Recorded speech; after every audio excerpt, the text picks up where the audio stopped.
পৃথিবীর নানান প্রান্তে ছড়িয়ে আছে অসাধারণ স্থাপত্য ও নিপুণ শিল্পকর্ম।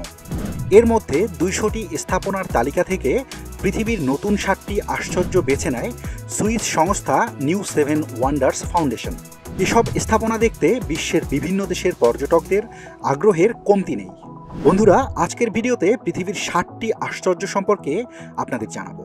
তার আগে আপনি যদি আমাদের ইউটিউব চ্যানেলে নতুন হয়ে থাকেন, আপনাকে অনুরোধ করছি চ্যানেলটি সাবস্ক্রাইব করে আমাদের পাশে থাকার জন্য।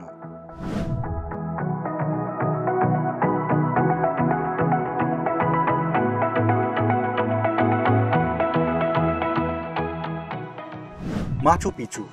1911 সালে ইনকা সভ্যতার নিদর্শন মাচু পিচুর ধ্বংসাবশেষ আবিষ্কার করেন মার্কিন প্রত্নতাত্ত্বিকবিদ হিরাম বিংহ্যাম। তিনি এর নাম দেন ইনকাদের হারানো শহর। দক্ষিণ আমেরিকার অন্যতম প্রধান প্রত্নতাত্ত্বিক কেন্দ্র ও পেরুর সবচেয়ে দর্শনীয় স্থান এটি। মাচু পিচুর আশপাশে 325 বর্গ কিলোমিটার এলাকাকে 1981 সালে পেরুর সংরক্ষিত ঐতিহাসিক এলাকা হিসেবে ঘোষণা করা হয়েছিল। পেরুর উরুবাম্বা উপত্যকার উপর সুরক্ষিত পর্বতচূড়ায় অবস্থিত এই স্থানটি।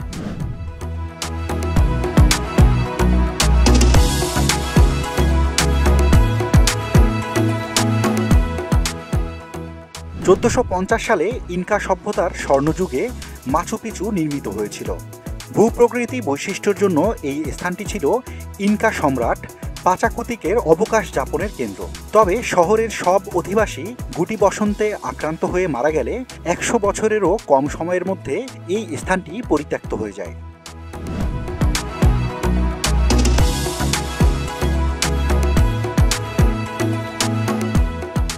সমুদ্রপৃষ্ঠ থেকে এর উচ্চতা 7,875 ফুট। ধ্রুপদী বস্তুকলার নিদর্শন ও ইনকা সভ্যতার অনন্য স্বাক্ষর মাচু পিচুর ওপর দিয়ে উড়োজাহাজ চলাচল একেবারেই নিষিদ্ধ। এই স্থানটিকে 1983 সালে ইউনেস্কো ওয়ার্ল্ড হেরিটেজ সাইট হিসেবে ঘোষণা করা হয়।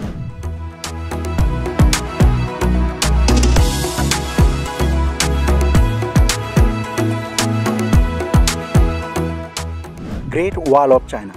চীনের মহাপ্রাচীর গ্রেট ওয়াল অফ চায়না প্রতি বছর বিপুল সংখ্যক পর্যটক দেখতে আসেন। এর মোট দৈর্ঘ্য 21,196 কিলোমিটার। চীনের উত্তর সীমান্তকে মঙ্গোলীয়দের হাত থেকে রক্ষা করার জন্য খ্রিস্টপূর্ব 220 থেকে 206 সনে চীনের প্রথম সম্রাট কিন শি হুয়াং এটি নির্মাণ করার উদ্যোগ নিয়েছিলেন। অনেকের ধারণা এটা নির্মাণের জন্য প্রায় 10 লাখ শ্রমিক কাজ করেছিলেন। তাদের মধ্যে 3 লাখ শ্রমিক বিভিন্ন ধরনের দুর্ঘটনায় প্রাণও হারিয়েছিলেন। মিং যুগেও এই প্রাচীরের অনেকটা অংশই নির্মাণ করা হয়েছিল।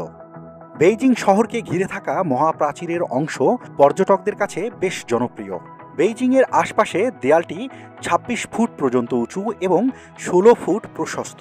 প্রতিদিন গড়ে 50,000 পর্যটক গ্রেট ওয়াল অফ চায়না ঘুরে দেখেন। 1987 সালে ইউনেস্কো এই স্থানটিকে ওয়ার্ল্ড হেরিটেজ সাইট হিসেবে ঘোষণা করেছিল।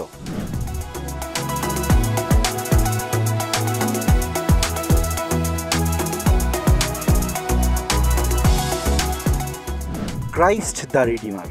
ব্রাজিলের রিও ডি জেনেইরো শহরে রয়েছে 130 ফুট উঁচু যিশু খ্রিস্টের বিখ্যাত মূর্তি ক্রাইস্ট দ্য রিডিমার। পাহাড়ের চূড়ায় দাঁড়িয়ে 2 হাত ছড়িয়ে দাঁড়িয়ে রয়েছেন যিশু। তার এক হাত থেকে অন্য হাতের দূরত্ব 92 ফুট। মোট ওজন 635 মেট্রিক টন। কংক্রিট ও শ্বেত পাথর দিয়ে আলাদাভাবে বিভিন্ন অংশ তৈরি করে এই পাহাড়ের চূড়ায় স্থাপন করা হয়েছে বিশাল এই মূর্তিটি। এর ভাস্কর্য ফ্রান্সের পল ল্যান্ডুস্কি। মূর্তিটির মোট ওজন 635 মেট্রিক টন। এর জন্য খরচ হয়েছে $2,50,000 মার্কিন ডলার। 9 বছর ধরে নির্মাণ কাজ শেষে 1931 সালের 11 অক্টোবর এটির উদ্বোধন করা হয়েছিল।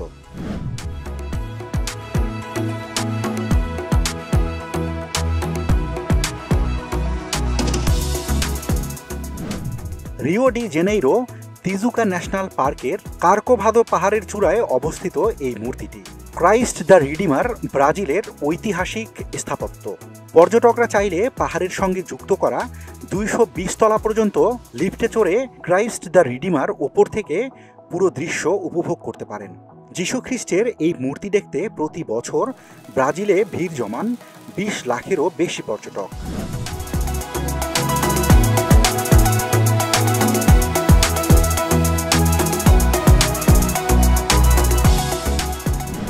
Chichen Itza.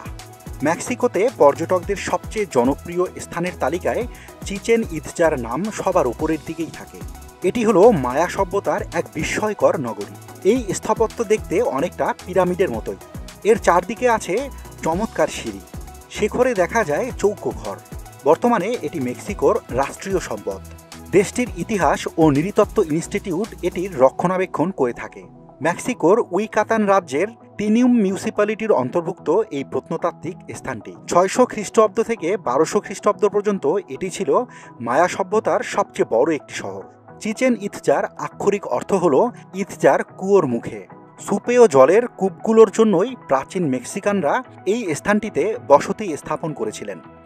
চিচেন ইৎজা দেখতে প্রতি বছর লাখ লাখ পর্যটক এই স্থানটিতে ভিড় জমায়। 1988 সালে চিচেন ইৎজাকে ওয়ার্ল্ড হেরিটেজ সাইট হিসেবে ঘোষণা করে ইউনেস্কো।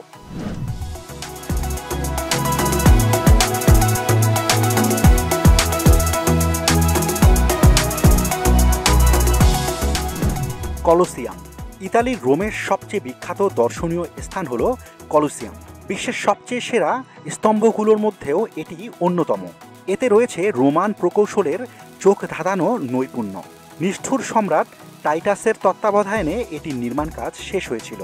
ইমারতটি মঞ্চনাটক, গ্ল্যাডিয়েটরদের লড়াই, জীবন্ত বস্তুর লড়াই ও বিদ্রোহীদের মৃত্যুদণ্ড কার্যকর করার জন্য ব্যবহার করা হতো।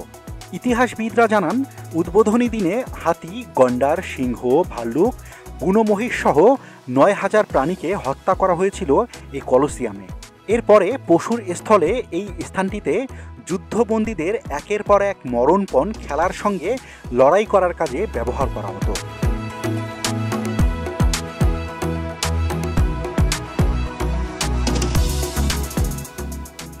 রোমের শাসক জুলিয়াস সিজার 300 গ্ল্যাডিয়েটরদের লড়াই উপভোগ করতেন এই স্থানটিতে। রক্তপিপাসু রোম সম্রাটদের আনন্দের খোরাক জোগাতে গিয়ে অসংখ্য মানুষ প্রাণ হারিয়েছে রোমের কলোসিয়ামের এই মাটিতে। এখানে লড়াই করা ব্যক্তিদের বলা হয় গ্ল্যাডিয়েটর। হলিউডের রাসেল ক্রো অভিনীত গ্ল্যাডিয়েটর ছবিটি তৈরি হয়েছে ঐতিহাসিক এই ঘটনার প্রেক্ষিতেই। 217 খ্রিস্টাব্দে অগ্নিকাণ্ডে ভবনটি ক্ষতিগ্রস্ত হয়েছিল। এরপর 443 খ্রিস্টাব্দে এবং 1349 খ্রিস্টাব্দে দুইবার ভূমিকম্পে প্রায় ধ্বংস হতে বসেছিল এই স্থাপনাটি। 6ষ্ঠ শতকে এটি রূপান্তরিত হয়েছিল একটি সমাধি ক্ষেত্রে। দ্বাদশ শতকে আবাসিক ও বাণিজ্যিক আবাসন হিসেবে গড়ে তোলা হয় বেশ কয়েকটি ভবন। ত্রয়োদশ শতকে এটি হয়ে ওঠে একটি দুর্গ। 4 তলা বিশিষ্ট বৃত্তাকার ছাদবিহীন কলোসিয়াম নির্মাণ শৈলীর বিস্ময়কর এক সৃষ্টি। এটি 189 মিটার দীর্ঘ ও 156 মিটার চওড়া। এর মূল এলাকা 6 একর। বছরে প্রায় 40 লাখ ভ্রমণ পিপাসু কলোসিয়াম দেখতে এই স্থানটিতে ঘুরতে আসেন।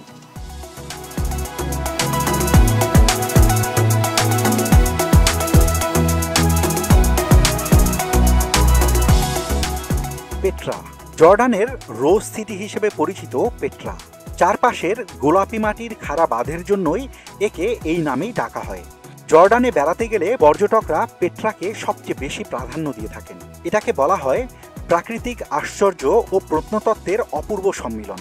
উট, ঘোড়া, গাধার পিঠে চড়ার মতো সুযোগও পাবেন এই স্থানটিতে। এছাড়াও চা বিক্রেতাদের কেউ কেউ গুহার ভেতরে চা বিক্রির পাশাপাশি ইংরেজিতে পেট্রার ধ্বংসাবশেষ শোনানোর জন্য গাইড হিসেবেও কাজ করেন।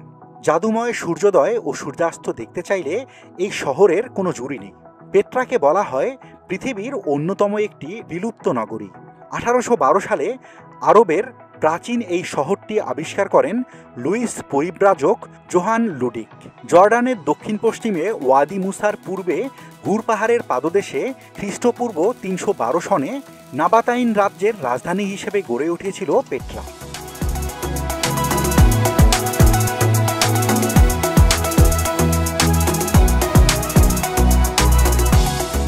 গুহার মধ্যে তৈরি হওয়া এই নগরটি একেবারেই সুরক্ষিত ছিল। পেট্রার চারদিকেই উঁচু পাহাড় আর ঝর্ণাধারা মানুষকে, পর্যটকদের বিমোহিত করে। রোমান শাসনের সময় সামুদ্রিক বাণিজ্য শুরু হলে এটি দ্রুতই ধ্বংস হতে থাকে। 363 সালের ভূমিকম্পে এর দালানগুলো একেবারেই ধ্বংস হয়ে যায়। মধ্যযুগে পেট্রার ধ্বংসাবশেষ ব্যাপকভাবে আলোচিত হয়। 1985 সালে ইউনেস্কো ওয়ার্ল্ড হেরিটেজ সাইট হিসেবে পেট্রাকে ঘোষণা করে। এর 4 বছর পর 1989 সালে পেট্রা ন্যাশনাল ট্রাস্ট গঠন করা হয়।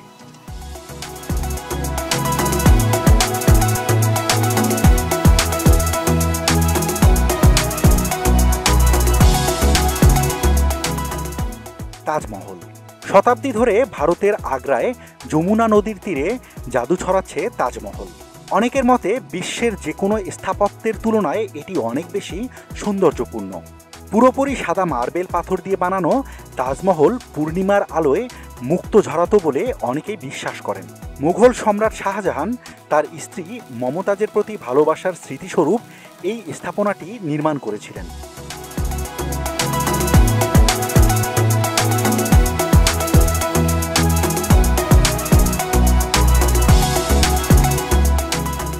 এজন্য তখনকার সময়ে ব্যয় হয়েছিল 3,20,00,000 রুপি। 22 বছর ধরে এটি বানাতে কাজ করেছিল 20,000-এরও বেশি শ্রমিক। 1648 সালে এটির নির্মাণ কাজ শেষ হয়। তাজমহলকে মুঘল স্থাপত্য শৈলীর আকর্ষণীয় নিদর্শন হিসাবে বিবেচনা করা হয়।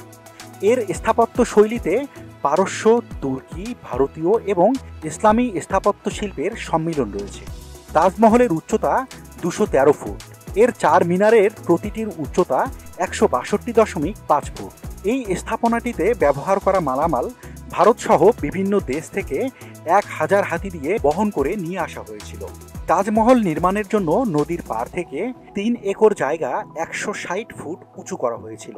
তাজমহলের সামনের চত্বরে 3229 বর্গফুট জায়গায় 16টি ফুলের বাগান রয়েছে। বাগানের মাঝখানে একটি উঁচু মার্বেল পাথরের পানির চৌবাচ্চা আর উত্তর দক্ষিণ দিকে একটি সরল রৈখিক চৌবাচ্চা রয়েছে। এতে তাজমহলের প্রতিফলনও দেখা যায়। বৃক্ষ শোভিত পাথর ও ঝর্ণাও রয়েছে এখানে। তাজমহলের গম্বুজগুলো মনমুগ্ধকর। মূল গম্বুজের দৈর্ঘ্য 58 ফুট। সূর্যোদয়ের সময় গম্বুজের সাদা মার্বেল গোলাপি রঙের আভা ছড়ায়।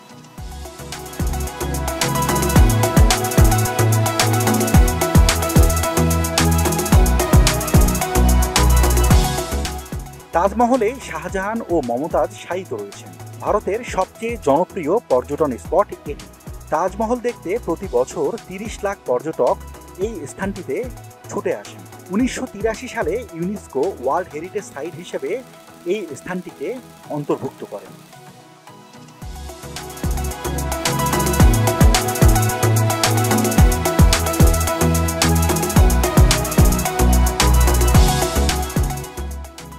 বন্ধুরা, এই ছিল পৃথিবীর 7টি আশ্চর্য নিয়ে আমাদের আজকের ভিডিও। কেমন লাগলো আমাদের ভিডিওটি? আপনার অনুভূতি জানিয়ে কমেন্ট করতে ভুলবেন না।